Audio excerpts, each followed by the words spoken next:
You wake up, stare at the ceiling, and you already know how the day will end. Just like yesterday, just like last week. There's something in that moment, before you grab your phone, before your first coffee, before anything, that is completely honest. A second when your mind hasn't had time to construct the day's narrative. And in that second, you feel it. You feel that something hasn't moved forward. That despite everything you've done, everything you've tried, all the times you've started over, life seems to be at the same standstill. You're not lazy, you try. Sometimes you try too hard. But at the end of the day, the feeling is always the same, that you haven't moved an inch. And you know what the problem is? Most people think they need more motivation, more discipline, more willpower. So they download another app, watch another video, make another list, but life remains stuck.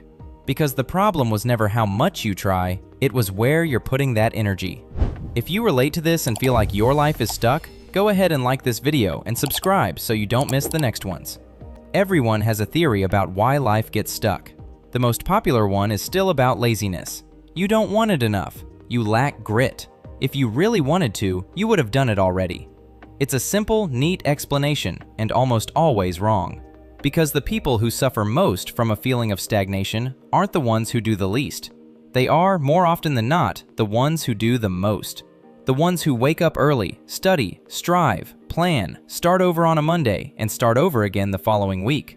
And they continue to have that strange and persistent feeling of being in the same place. The popular narrative about effort and results ignores something I consider fundamental. Not all movement is progress. And confusing the two is one of the most silent and costly mistakes the human mind makes over an entire lifetime. It seems simple to say that the problem is direction, not speed, and there's truth to that. But it's not as simple as it first appears, because the issue isn't just that people are running in the wrong direction, it's that they don't even realize they're running. There's a mental state where action becomes automatic, where doing things becomes an anxiety reflex disguised as productivity. You don't act because you want to get somewhere specific. You act because stopping hurts too much.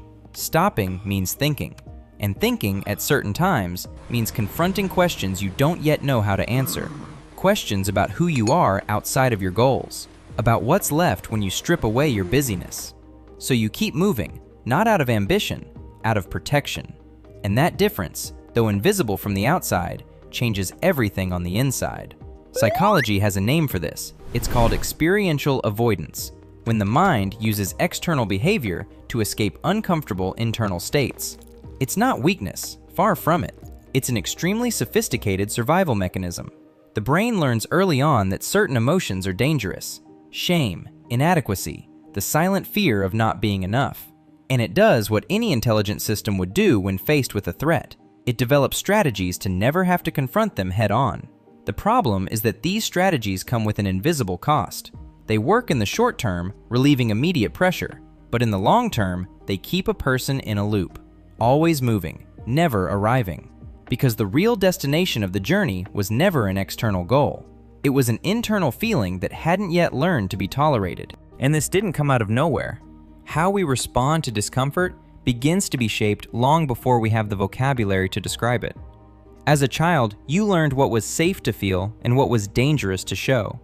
You learned which versions of yourself were accepted, celebrated, rewarded, and which needed to be hidden for love to continue. And over the years, you built an identity not around who you are, but around who you need to appear to be to stay safe. This isn't your parents' fault. It's not your fault. It's the predictable outcome of a nervous system trying to protect you in a world it was still learning to read. But what was adaptive in childhood can become a silent prison in adulthood. And most people spend years renovating the prison without ever questioning the existence of the bars. This same dynamic appears in relationships in a way that almost no one recognizes in the moment it's happening. The person who can never truly commit. The relationship that starts with intensity and cools off for no apparent reason. The friendship you, in some way, sabotage before it gets too close. It's not fear of intimacy in the way books usually describe it. It's fear of being seen, completely, unedited. Because if someone truly sees you, with all your contradictions, insecurities, and the parts you don't yet know how to resolve, and still decides they don't want to stay, The pain of that would be of a kind you've already learned to avoid at all costs. So you maintain a strategic distance. You offer carefully selected versions of yourself and then wonder why you don't feel truly connected to anyone. Life also gets stuck in relationships, for the same reason it gets stuck in projects and dreams. Because truly arriving requires exposing exactly what you most fear is true about yourself. How to identify this in yourself doesn't require any special method. It requires attention to the pattern, not to isolated episodes. When you start something with a lot of energy and abandon it before getting to the difficult part, what happens internally in the exact moment before you give up? When you're close to something good, an opportunity, a connection, a better version of your life, and suddenly a convincing thought arises that it won't work, where does that thought come from? When someone genuinely compliments you and you automatically minimize or deflect it, what are you protecting by doing that? Don't expect to find clean answers to these questions. A stuck life is almost never resolved with a clear answer. It lives in these gaps, in these micro reactions that happen so fast the conscious mind barely registers them. And you won't dissolve this by doing more. You'll start to dissolve it by paying a different quality of attention to what's already happening inside you. Here's what I believe, with genuine conviction after thinking about this a lot. Life doesn't get stuck because you're weak, because the world is unfair, or because you lacked luck at the right moment. Life gets stuck because at some point you learned that moving forward was dangerous, that being seen was dangerous, that wanting too much and not getting it hurt more than never having tried. And then a part of you, the oldest, most cautious part, most devoted to your survival, learned to pump the brakes. Not out of sabotage, but out of a primitive, twisted love that still tries to protect you from a pain that might no longer exist with the same intensity. The stuckness isn't your enemy. It's a part of you that hasn't yet received the news that you've survived, that you are safe enough now to truly move.